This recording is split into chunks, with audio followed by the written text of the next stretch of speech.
14 साल की उम्र में जब खेलने कूदने की उम्र होती है, अब रिश्ता हो गया। उसी समय में सभी लड़कियां 12-13 वर्ष में ब्याह दी जाती थीं। शादी का मतलब भी पता नहीं होता। बस यह सोच कर खुश होते थे कि नए नए कपड़े मिलेंगे। बात ही नहीं तो पिताजी ने बस जो थोड़ा सा घर का कामकाज सिखाया वही आता था। शादी का दिन आया और बस सारी रस्मों के बाद विदाई का वक्त भी आ गया।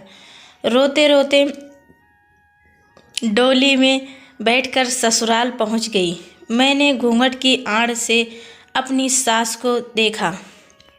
इतनी आलीशान हवेली देखकर मन ही मन बहुत खुश हुई। अभी सासू माँ की आवाज़ आई, अरे जल्दी से कलश लाओ।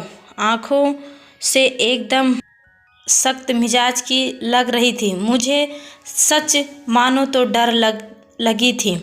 उन्हें देखकर बहू आ गई आग और रात को हो गई। बिस्तर पर लेटते ही नींद आ गई। सुबह सुबह नौकरानी ने आकर जगाया था कि चलो रसोई बनाने की रस्म है।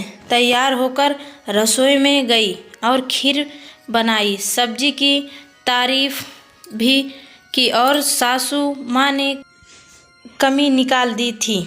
साथ ही साथ हिदायत भी दी कि अब बचपन छोड़कर कुछ काम का सीख लो।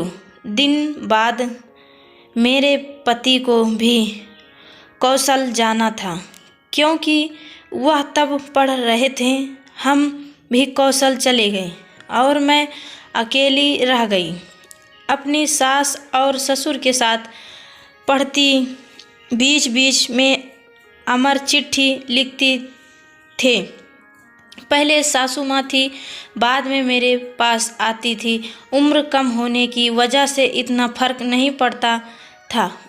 मेरे अकेलेपन का साथी था आम का पेड़। वही आम का पेड़ जो हवेली के पीछे के आंगन में लगा था।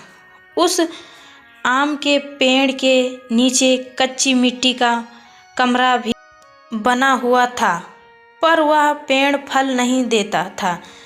इसीलिए सारी हवेली वाले उस पेड़ को बांझ कहते थे।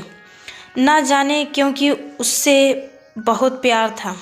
जब काम से न्यूनतम होकर कुछ फुर्सत के पल मिलते थे तो वह तेरा साथी होता था।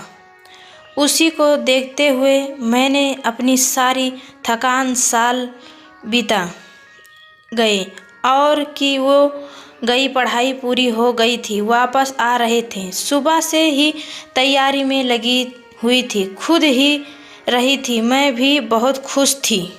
वीडियो अच्छा लगा हो तो एक लाइक करें, चैनल सब्सक्राइब करें। वीडियो देखने के लिए आप लोग को दिल से बहुत बहुत धन्यवाद।